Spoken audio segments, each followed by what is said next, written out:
قلائد الجواہر آپ کے حالات کی کتاب ہے، اس میں ایک بات لکھی ہے.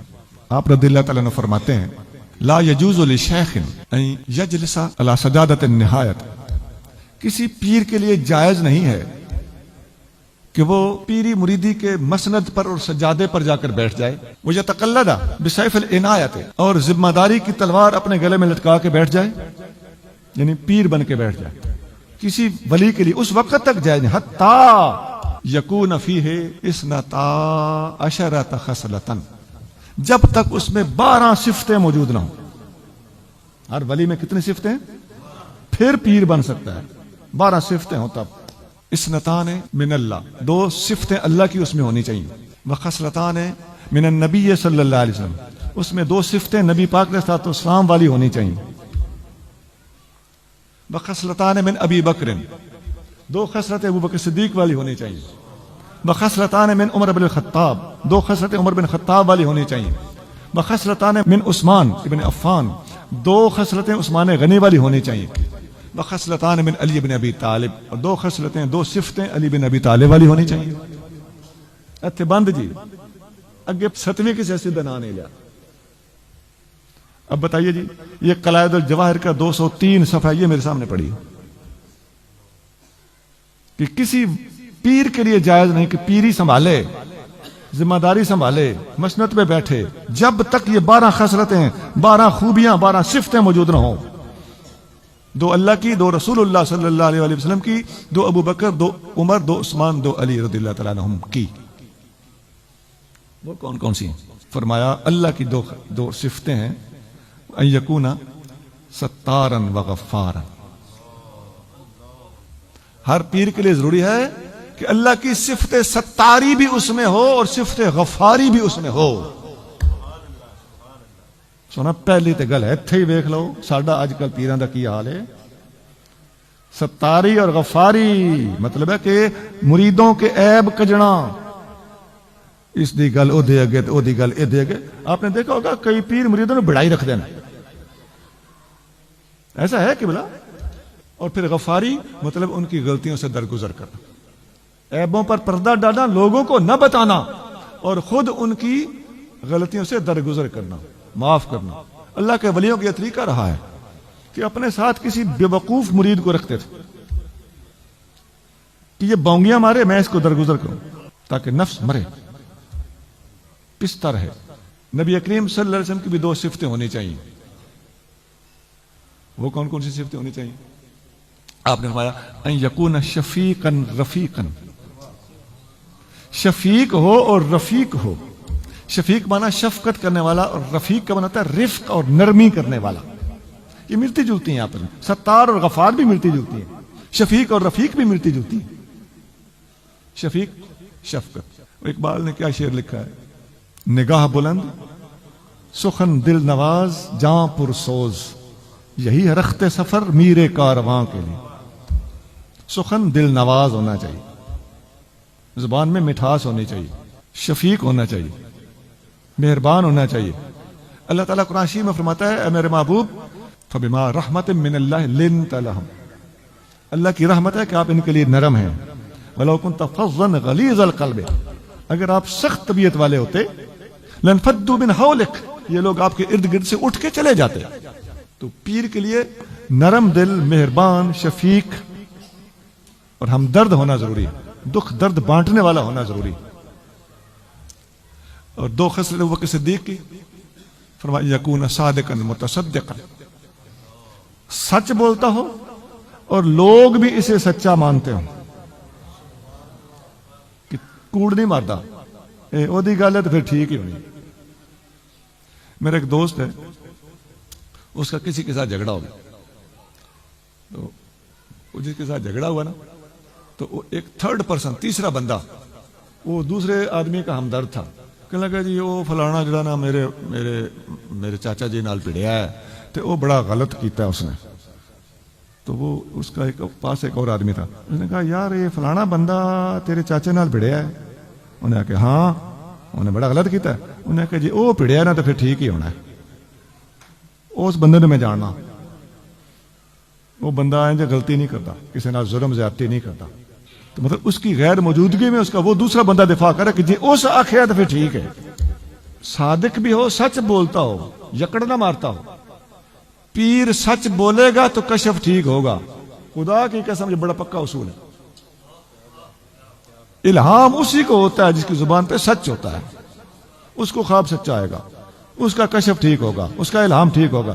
اگر ہر وقت جھوٹ بولنے والے بندے کو سوال ہی پیدا نہیں ہوتا کہ کشف قبور ہو جائے, اسے کوئی اور کشف ہو جائے, کوئی سگنل آ جائے, اس کا نہیں آئے گا. آئے گا تو ڈیٹیکٹ نہیں کر سکے گا, سمجھ نہیں سکے گا. تو خود بھی سچ بولتا ہو, لوگ مانتے ہوں کہ سچا تو ہے, جھوٹ بولنے کا عادی نہیں. اور وہ جو اما من عمر, وہ جو عمر فاروق والی دو خصلتیں ہیں, ان یکون امارن بنہاءن, بہت زیادہ نیکی کا حکم دینے والا ہو اور برائی سے روکنے والا. یہ فاروق اعظم کی خصلت ہے. یہ نیکی کا حکم دینا اور برائی سے روکنا, یہ نبی کریم صلی اللہ علیہ وسلم کی اعلیٰ ترین نعمت ہے.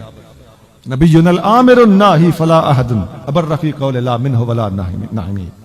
ہمارے نبی کریم صلی اللہ علیہ وسلم حکم دینے والے ہیں, برائی سے روکنے والے ہیں, اور آپ سے بڑھ کر یہ کام کرنا کسی کو نہیں آتا.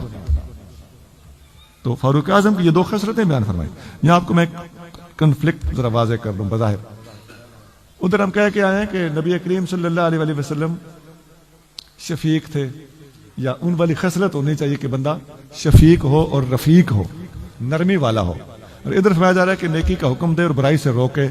تو نرمی اور شفقت کا تعلق ان باتوں سے ایسے نہیں ہوتا کہ نرمی اور شفقت کی وجہ سے اس کو برائی بھی کرنے دو اور اچھائی نہیں کرتا تو بھی اس کو نہ سمجھاؤ. یہ نرمی اور شفقت نہیں ہے. یہ دونوں باتوں کا آپس میں تضاد نہیں ہے. نبی پاک علیہ السلام شفیق اور رفیق ہیں, لیکن جب ایسی بات ہو جہاں حضور صلی اللہ علیہ وسلم کا بولنا بنتا ہو, آپ نرمی اور شفقت کے باوجود ایسے بندے کو ٹوک دیتے. تو غلط کو سمجھانا بھی نرمی اور شفقت ہے. یہ بھی رحمت کا ایک طریقہ ہے کہ جہنم میں نہ جائے. میں اس کو راستہ سیدھا ابھی بتا دوں. اسی طرح آگے حضرت عثمان غنی رضی اللہ تعالیٰ عنہ کے بارے میں فرمایا کہ وہ بندہ جو ہے وہ اللہ کی راہ میں خرچ کرنے والا ہو اور رات کو قیام کرنے والا ہو. ان یکون طعاما وقائم اللیل والناس نیام, بندہ طعاما للطعام, کھانا کھلانے والا ہو, سخاوت کرنے والا بندہ ہو, اور رات کو جاگنے والا بندہ ہو. عثمان غنی سخاوت کرتے تھے اور رات کا قیام ان کا زیادہ مشہور ہے. اس لیے حضرت حضور غوث پاک نے ان کی اس صفت کو بیان فرمایا. اور وہ جو چھٹی ہستی ہے حضرت علی المرتضیٰ رضی اللہ تعالیٰ عنہ کی, ان کے بارے میں فرمایا کہ ان یکونا عالما و شجاعا, علم والا ہو اور بہادر ہو. تو اب بتائیے نا, ابھی میں نے حضرت غوث پاک کا علم کے بارے میں جو نظریات ہیں, جو تعلیمات ہیں, وہ ابھی عرض کی ہیں. تو علم ہوگا تو پیری کے قابل ہوگا. آپ فرما رہے ہیں ورنہ پیری والی مسند کے قریب نہ جائے. لا یجوز لشیخ, کسی ایک شیخ کے لیے بھی جائز, لشیخ یہ جو ہے نا نکرہ ہے, اس کا مطلب ہوتا ہے کسی عالم کو, کسی فقیر کو, شیخ کو, مرشد کو زیب نہیں دیتا کہ مسند ارشاد پہ جا کے بیٹھے جبکہ اس کے اندر یہ صفتیں موجود نہ ہوں. تو علم کی صفت اگر نہیں ہے تو آج یہ بیماری بہت زیادہ ہے. تو علم سے روکا تک جا رہا ہے بعض استانوں سے. علم کی کوئی لوڑ نہیں ہے. آپ دیکھ لینا, جو بھی علم سے روک رہا ہے آزما لینا, وہ خود عالم نہیں ہوگا اس لیے روک رہا ہے کہ کوئی مرید منوا کے ٹوک نہ سکے, تاکہ میں جو غلطیاں کر رہا ہوں, جو ناجائز باتیں سکھا رہا ہوں, جو جہالتیں پھیلا رہا ہوں, ان پر مجھے گرفت کرنے والا کوئی مریدوں میں سے ہی اٹھ کے کھڑا نہ ہو جائے. ایسا آپ دیکھتے ہیں کہ ایسے پیر جب ایسی حرکتیں کرتے ہیں تو ان کے مرید, ان کے خلفاء ان کو چھوڑ جاتے ہیں. کیوں؟ قرآن و سنت کے خلاف, اجماع امت کے خلاف, جمہور امت مصطفیٰ صلی اللہ علیہ وسلم کے خلاف. جب کوئی عقیدہ بیان کرے گا, کوئی نظریہ بیان کرے گا, کوئی اپنا طریقہ رائج کرے گا, تو ظاہر ہے جس نے قرآن و سنت پڑھا ہوا ہے, جس کو پتا ہے کہ میں نے مصطفیٰ کی غلامی کا پٹا گردن میں ڈالا ہوا ہے, اس بندے کے ساتھ میں نے انہی کی خاطر تعلق جوڑا تھا کہ ان کی رنج سے ہٹا ہے, تو اس کو چھوڑ دینا واجب ہے. حضور کو چھوڑنا بالکل جائز نہیں ہے. ہر پیر کے لیے ضروری ہے کہ اپنے مریدوں کو بتائے اگر مجھ سے غلطی ہو تو مجھے چھوڑ دینا, مصطفیٰ کا دروازہ مت چھوڑنا. یہ جرت ہونی چاہیے. یہ حضور کے ساتھ وفا کا تقاضا ہے. شجاع بھی ہو, بہادر بھی ہو. اللہ کا ولی ہوتا ہی بہادر ہے. اللہ کا ولی سچی بات اسی لیے کر دے گا. ہاں کرنے کا طریقہ الگ کوئی ٹھیک ہے, کہیں نرمی سے کرنا پڑتی ہے, کہیں سختی سے کرنا پڑتی ہے. کلمہ حق بول دینا اللہ کے ولی پر واجب ہوتا ہے, نہیں تو وہ ولایت کا قابل ہی نہیں ہے. مسند پہ بیٹھنے کے قابل, یہی تو میں بتا رہا ہوں, حضور غوث پاک فرمانے کہ مسند پہ نہ بیٹھے اگر وہ دلیر نہیں ہے. لیکن دلیری کا یہ مطلب نہیں کہ آئے گئے پنجی رکھے، آئیاں انیائیاں منہ کڈی رکھے، جائز ناجائز اول فول بولتا رہے، خدا نہ خواستہ ایسی بات نہیں۔ جہاں بولنا بنتا ہے وہاں ضرور بولے، اور خواہ مخواہ بات بات پہ ٹانگ اڑا کے بیٹھ جانا یہ دلیری نہیں ہے، یہ نادانی، یہ حکمت عملی کے خلاف ہے۔ آپ دیکھتے ہیں نیٹ پہ بڑے وہ آ رہے ہوتے ہیں، ہر بات کا جواب دینا آپ پر لازم نہیں ہے، کئی فتنے اٹھتے ہیں نیٹ پر۔ سونا یاد رکھیے، نیٹ پہ جیسے بات آئی آپ کالے پہ جاتے ہیں، سوڑے پہ جاتے ہیں، یار میں جواب، یعنی ہمارا ذہن یہ ہوتا ہے کہ میں بولوں گا تو مسئلہ حل ہوگا۔ یہ غلط فہمی، یہ تکبر ہے کہ بلا یہ مہینہ 2 مہینے ٹھہر جائیں، یہ اونٹ خود بخود کسی کروٹ بیٹھنے والا ہے، آٹومیٹک یہ مسئلہ حل ہو جانا ہے، دور اندیش بنے۔ آپ نے دیکھا نہیں ایسا کئی دفعہ ہوا ہے نا، 3 4 6 مہینے کے بعد آئی گئی ہو جاندی ہے، کسی نے یاد ہی نہیں ہوندی، اس وقت تو سنڈی کھپ پائی سی، وہ گئی گرل مرل ہو گئی، اب شاید شرمندہ ہو رہے ہوگی، یار اس وقت کی میں مار بیٹھا ہوں۔ ایسا ہوتا ہے کہ نہیں؟ تو ذرا کنٹرول سے کام لینے کے اللہ توفیق عطا فرمائے۔ اگلے وقتوں میں علماء کرام، میں ابھی حضرت کو بتا رہا تھا، سنن دارمی میں اس قسم کے بہت سارے اقوال موجود ہیں کہ علماء میں سے ایک کے پاس سوال آتا تھا تو وہ آگے بھیج دیتے تھے، اس سے پوچھو، وہ آگے بھیج دیتے تھے، وہ آگے بھیج دیتے، چلتے چلتے پہلے عالم کے پاس مسئلہ پھر پہنچ جاتا تھا۔ جواب دینے سے اتنا گریز کرتے تھے، آسان جواب ہے وہ دے دیں، لیکن تھوڑا سا مشکل ہے، ٹپیکل ہے، کریٹیکل ہے، کمپلیکیٹڈ ہے، تو اس کو آپ مہربانی کریں، آپ اظہار خیال نہ کریں۔ آپ کو پتہ ہے دور کون سا جا رہا ہے، اوپر سے کمنٹس آنا شروع ہو جائیں گے، وہی یا ماشاءاللہ یا لا حول ولا قوت۔ تو آپ کیوں اپنے آپ کو پیش کرتے ہیں ٹارگٹ بننے کے لیے؟